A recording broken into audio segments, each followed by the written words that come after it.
manusia yang dimuliakan dari lahir sampai matinya. Oke. Terus kalau saya lihat versi Kristen, saya sempat baca-baca dalam buku teman-teman kita Kristen, itu Yesus dari lahir sampai mati itu kayak di mana ya, dihinakan. Lahirnya di kandang domba, dari rahim Maria kekasih Yusuf, ditahan, dalam keadaan tertutup. Ya. Kalau di Islam kan dia lahir di pun kurma, alhamdulillah itu masih ya, lahir dari perawan Maria, mati terselamatkan gitu Mbak Elia. Makanya enggak apa-apa. Iya. Justru Bu Fitri Hamzah yang cantik jelita, yang cantik ya, justru itu semakin menegaskan bahwa Nabi Isa dalam keyakinan Ibu dengan Yesus kami beda toh? Beda. Iya, beda. Iya, bagus. Karena kita tidak beda karena Yesus di kita itu dimuliakan. Yesus di kita dari lahir sampai mati itu dimuliakan. Ibu tahu enggak sih kenapa Yesus itu sangat direndahkan di dunia ini dalam versi kekristenan? Karena begini, itu menggenapi nubuatan Nabi Yesaya di Yesaya 53. Ya, kita baca ya di Yesaya 53 ya Bu. Yesaya 53 adalah nubuatan tentang Yesus yang akan direndahkan 600 tahun sebelum kelahiran Kristus. Nah, kita lihat isi nubuatan Nabi Yesaya. Ini bukti Allah kami hidup. Yang pertama, siapakah yang percaya kepada berita yang kami dengar dan kepada siapakah kuasa tangan Tuhan dinyatakan? Sebagai taruk ia tumbuh di hadapan Tuhan, dan sebagai tunas dari tanah kering. Ia tidak tampan. Wah, Yesus ini tidak tampan atau tampak mulia untuk dipandang, dan tidak punya rupa yang membuat kita menginginkannya. Itulah Yesus. Ia dihina, memang sangat dihina, dan dihindari orang. Betul kata Ibu, seorang yang penuh kesengsaraan dan biasa menderita kesakitan. Betul, orang pun menutup muka ketika melihat dia. Betul, demikianlah ia dihina. Yesus kami memang dihina di dunia, dan bagi kita ia tidak masuk hitungan. Enggak level Yesus itu ketika dia di dunia. Sesungguhnya penyakit kitalah yang ditanggungnya, dan kesengsaraan kita yang dipikulnya. Padahal kita mengira dia kena tulah, dipukul dan disakiti Allah. Kita pikir Yesus itu dikutuk dengan dia mati. Orang berpikir, wah Yesus itu dikutuk ketika dia mati. Oh ternyata enggak. Ayat 5, akan tetapi ia ditikam karena pemberontakan kita. Wah, Yesus ternyata ditikam karena dosa kita. Dia diremukkan karena kejahatan kita. Hajaran, sekali lagi, mohon maaf Elia. Coba perbaiki kata-kata Ibu itu. Tadi kami sudah memperbaiki, Ibu selalu mengucapkan Mbak Elia. Oh, sorry. Yang sopan sedikit, mohon maaf ya. Oh, biarin aja. Nggak apa-apa, saya bro. Bu Fitri. Sebut namanya saja ya. Iya, Elia saja ya. Elia saja boleh. Oke. Oh iya, Nah, Elia. dengarkan ya Bu ya. Saya jelaskan dulu ya, jangan dipotong, oke? Iya, siap. Nah, hajaran yang mendatangkan damai sejahtera bagi kita ditimpakan kepadanya. Dan karena bilur-bilurnya kita disembuhkan. Oh, ternyata karena darahnya kita disembuhkan. Kita sekalian sesat seperti domba, masing-masing mengambil jalannya sendiri, tapi Tuhan telah menimpakan kepadanya kejahatan kita sekalian. Kita itu selalu berbuat jahat, tetapi kejahatan kita ditimpahkan kepada dia. Dia dianiaya, betul, dia dianiaya, tetapi dia membiarkan dirinya disakiti. Yesus tidak melawan, dan dia tidak membuka mulutnya seperti anak domba yang dibawa ke pembantaian, seperti induk domba yang keluh di depan mereka yang menggunting bulunya. Ia tidak membuka mulutnya. Sesudah ia ditahan dan dihukum, ia digiring pergi. Betul, ketika Yesus digiring pergi, siapa yang peduli akan apa yang terjadi padanya? Sungguh, ia terputus dari negeri orang hidup ketika dia mati. Betul. Dan karena pemberontakan umatku ia kena tulah. Karena kesalahan kita dia disalibkan. Betul sekali. Orang menempatkan kuburnya di antara orang fasik dan makamnya di antara orang kaya. Sekalipun ia tidak berbuat kekerasan dan tipu daya tidak ada dalam mulutnya. Betul sekali, Yesus tidak pernah berdosa. Namun kata Yesaya, Tuhan berkehendak meremukkan dia, membuat dia sakit apabila jiwanya diserahkan sebagai korban penebus salah. Ia akan melihat keturunannya, umurnya akan lanjut, dan kehendak Tuhan akan terlaksana olehnya. Ternyata benar, Yesus itu mati untuk menjadi korban penebus salah, seperti yang dinubuatkan oleh Nabi Yesaya 600 tahun sebelum kematiannya. Ayat 11, sesudah kesusahan jiwanya, ia akan melihat terang dan menjadi puas. Ketika Yesus bangkit, ternyata dibuktikan oleh pengetahuannya, hambaku orang benar itu akan membenarkan banyak orang karena kejahatan mereka akan dipukulkan. Haleluya. Karena ternyata ini digenapi oleh Yesus. Bagi kami yang beriman kepadanya, kami dibenarkan. Sebab itu ayat 12, aku akan membagikan kepadanya rampasan di antara orang-orang besar, dan ia akan membagikan jarahan bersama orang-orang kuat. Karena Yesus telah menyerahkan nyawanya ke dalam maut, juga karena ia terhitung di antara pemberontak, padahal ia menanggung dosa banyak orang dan berdoa untuk pemberontak-pemberontak. Jadi jangan heran Bu Fitri Hamzah kalau Yesus kami dihina, direndahkan, dicaci, dimaki, dihindari banyak orang.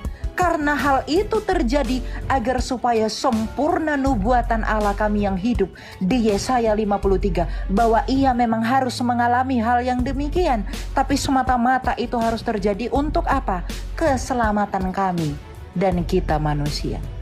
Jadi kalau Nabi Isa dalam keyakinan Anda, kalau Nabi Isa dalam keyakinan Ibu ditinggikan, dimuliakan, begitu dihormati, itu bukanlah Yesus kami. Kami tidak pernah menyangkal bahwa Yesus Kristus Raja kami itu dihina, dicaci, dimaki, dan dihindari orang. Karena dengan itulah Allah itu menyatakan dirinya bahwa Dia adalah Allah yang hidup, bahwa itu harus terjadi menggenapi nubuatan yang Ia berikan melalui perantaraan Nabi Yesaya. Itulah Allah kami. Maka tidak bisa tidak, Yesus Kristus dalam kekristenan dan Nabi Isa dalam keyakinan Anda adalah dua pribadi yang berbeda. Kalau Yesus kami direndahkan dan dihina di dunia, dan ketika Isa Anda dimuliakan di dunia, itu berbeda. Sehingga jangan dipaksa. Begitu ya Bu Fitri ya. Jadi jelas ada dalilnya toh. Tadi kan Bro Elia bilang yang mana dia penebus salah.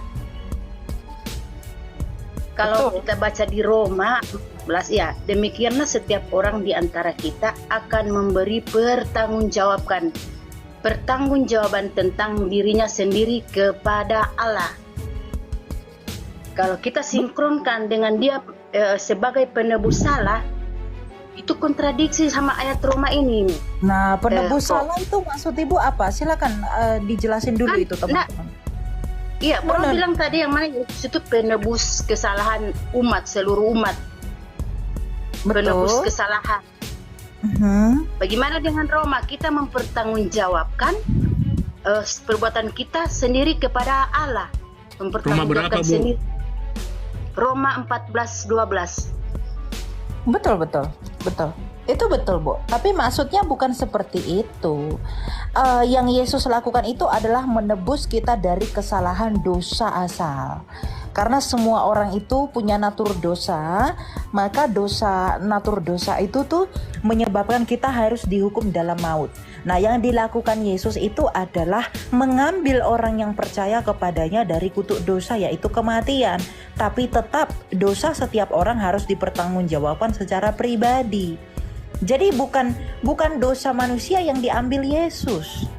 Yang diambil oleh Yesus adalah manusia dari kutuk dosa, yaitu kematian. Tapi tetaplah manusia bertanggung jawab atas dosanya sendiri. Nah, tetapi ketika di penghakiman, ketika di penghakiman, nanti semua setiap pribadi akan bertanggung jawab akan perbuatannya. Betul. Ibu akan bertanggung jawab di setiap ucapanmu. Saya pun akan bertanggung jawab atas perbuatan saya. Itu betul, itu tidak salah. Tapi Saya yang percaya kepada Yesus, saya akan dibenarkan. Dosa saya tidak lagi diperhitungkan. Kenapa? Karena saya sudah diambil dari kutuk dosa, yaitu kematian.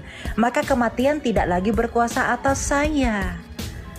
Tapi bagi mereka yang tidak percaya Yesus, kematian masih berkuasa atas mereka. Kenapa? Karena masih ada dosa yang harus dipertanggungjawabkan secara pribadi. Betul, itu nggak salah. Tapi gini harus kita pahami, yang Yesus lakukan itu apa? Bukan mengambil dosa. Yesus ngapain Yesus ngambil dosa? Wong Yesus kudus toh. Yang Yesus ambil itu adalah manusia dari kutuk dosa, yaitu kematian kekal.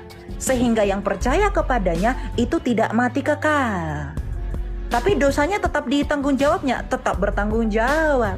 Makanya Yesus kan berkata begini, 1 gelas air pun yang kau berikan kepada anak kecil ini, kau tidak kehilangan upahmu. Perbuatan kami tetap diperhitungkan Yesus, tapi dosa kami dilupakan oleh Dia. Kenapa? Karena kami beriman kepada Dia. Kematian tidak lagi berkuasa atas kami yang sungguh-sungguh percaya kepada Dia. Tapi perhitungan baik kami tetap dipertanggungjawabkan secara pribadi. Perbuatan baik kami tetap akan diupahi sesuai dengan jumlah dan besarnya perbuatan itu. Misalnya, tentu upah saya dengan upah Pak Apolos itu berbeda. Pak Apolos sudah menjadi apologet sekian lama, saya baru. Upah Pak Apolos pasti lebih besar daripada saya. Gitu loh. Karena Pak Apolos melakukannya secara pribadi, saya pun melakukannya secara pribadi. Tapi pelanggaran itu, tetapi kutuk itu tidak lagi berlaku bagi saya dan Pak Apolos. Kenapa? Karena kami telah dibenarkan. Yesaya 53 tadi, Bu Fitri. Ada dalilnya. Jadi menerjemahkan Alkitab itu tidak boleh sembarangan, dalam artian membenturkan yang satu dengan yang lain. Karena kami menerima ini semua sebagai firman Allah. Begitu ya. Oke, Bro. Saya nyimak tadi, berarti di sini kita butuh pertobatan. Tapi setelah kita menerima Yesus, jeda waktu sebelum kita meninggal, kan manusia qadarullah itu kan selalu berbuat dosa.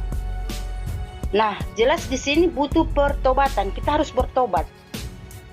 Kan harus mempertanggungjawabkan dosa perbuatan itu, Mbak Elia. Pertobatan itu ini nanti dilanjut ya. Pertobatan itu, Bu, itu percaya pada Yesus, Bu. Itu disebut pertobatan. Sebab itu kamu bertobatlah dan memberi dirimu dibaptis. Barang siapa yang percaya dan dibaptis, nah, ia akan diselamatkan. Tapi barang siapa yang tidak percaya, ia akan dihukum. Perbuatan baik, pertobatan perbuatan itu menjadi tanda, bukan menjadi syarat. Jadi bedakan ya, Bu ya. Seperti orang makan obat. Dia makan obat dan dia sehat. Dia sehat itu menjadi, dia itu orang makan obat, dia menjadi sehat dan dia bisa lari-lari. Dia bukan lari-lari untuk menjadi sehat. Atau dia bukan lari-lari untuk makan obat. Dia makan obat, tandanya dia sehat. Ketika dia sehat, dia itu bisa berlari-lari. Nah, orang ini tidak berlari-lari untuk makan obat. Bukan berlari-lari untuk sehat. Bukan, tetapi makan obat untuk sehat. Berlari-lari itu tanda bahwa dia telah sehat, tapi tetap makan obat. Yesus pun begitu. Yesus itu adalah obat. Ketika dia sudah percaya pada Yesus, artinya dia akan diberi Roh Kudus. Ketika dia diberi Roh Kudus, maka tandanya dia akan berbuat baik. Jadi bukan berbuat baik untuk percaya Yesus, tapi percaya Yesus dulu kemudian berbuat baik. Karena tanda orang percaya adalah perbuatan baik. Tanda orang diselamatkan adalah perbuatan baik. Jadi percaya dulu baru diselamatkan, kemudian tanda orang diselamatkan berbuat baik. Bukan berbuat baik dulu baru percaya baru diselamatkan, salah. Karena keselamatan itu anugerah, kasih karunia, bukan hasil usaha manusia. Ya, jadi kita percaya dulu, kemudian kita diselamatkan. Nah, tanda kita diselamatkan ini berbuat baik. Kalau ada orang mengaku percaya, mengaku diselamatkan, tetapi tidak berbuat baik, itu menipu. Itu bukan diselamatkan berarti. Ya, Jadi kalau ada orang mengaku percaya, mengaku diselamatkan, tetapi tidak berbuat baik, itu orang pembohong. Itu berarti orang itu sebenarnya tidak diselamatkan. Karena tanda orang diselamatkan adalah berbuat baik. Kenapa demikian Elia? Karena orang yang diselamatkan atau orang yang percaya pada Yesus adalah orang yang diberi karunia Roh Kudus. Ketika diberi karunia Roh Kudus, maka Roh Kudus akan melakukan pengudusan. Dan orang yang dilakukan pengudusan ini akan berbuah-buah roh. Nah, kalau ada orang mengaku percaya Yesus, mengaku diselamatkan, tetapi tidak berbuah di dalam roh, maka orang itu penipu. Orang itu berbohong. Karena apa? Tidak ada tandanya bahwa dia orang percaya. Saya tidak tahu ada orang tenggelam di dalam air kalau tidak ada bulir-bulir air yang keluar. Saya tidak tahu di dalam ada lubang bocor kalau tidak ada angin yang keluar. Saya tidak percaya bahwa ban itu bocor kalau tidak ada tanda bahwa ada angin yang saya rasakan keluar dari ban yang bocor itu. Kalau ada yang bilang ban itu bocor, tapi tidak ada angin yang keluar dari ban itu nggak bocor, menipu dia. Jadi orang yang mengaku percaya Yesus tetapi tidak melakukan perbuatan baik itu menipu, artinya dia tidak pernah percaya dan tidak pernah diselamatkan. Ya. Jadi perbuatan baik itu tanda, gitu Pastor? Ya. Ya, betul. Iya. Jadi gitu ya, Ya. Bu ya. Saya bacakan Segitu satu aja, Pak. ayat. Oke. Bang Jack, segitu aja, banyak yang antri di bawah. Saya turun di Oke, dalam jadi saya. udah jelas Bu ya. Ya, terima kasih Ya. udah Ibu bertanya, kiranya Roh Kudus memberikan pengertian kepada Ibu untuk selanjutnya.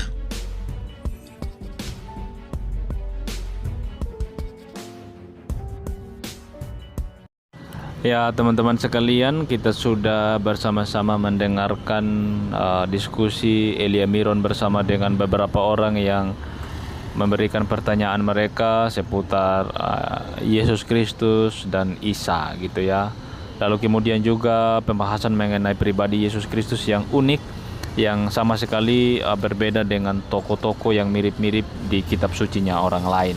Dan Yesus Kristus itu adalah Yesus Kristus yang pada saat yang sama sangat mulia, sangat agung, tetapi pada saat yang sama juga untuk menyelamatkan manusia dari dosa-dosa mereka, dia mengalami kehinaan, dia mengalami pengorbanan di atas kayu salib, dan seluruh hinaan, cacian, makian dia alami di atas salib itu.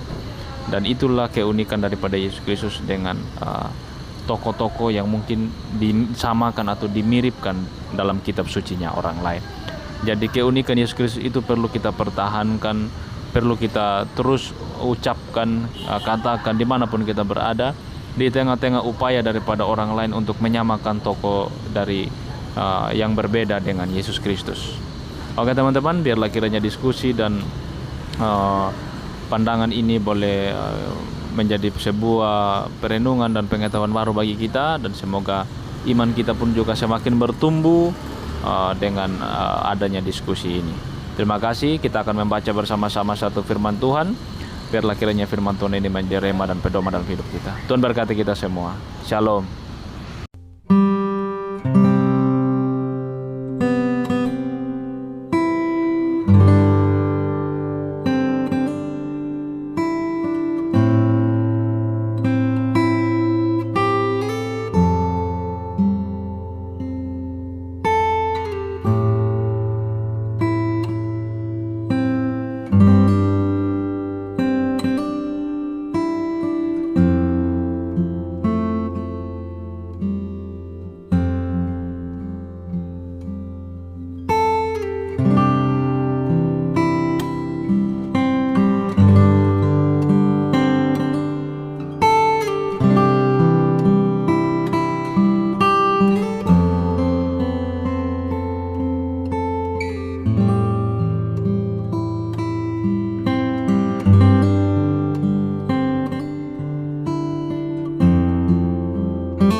kasih.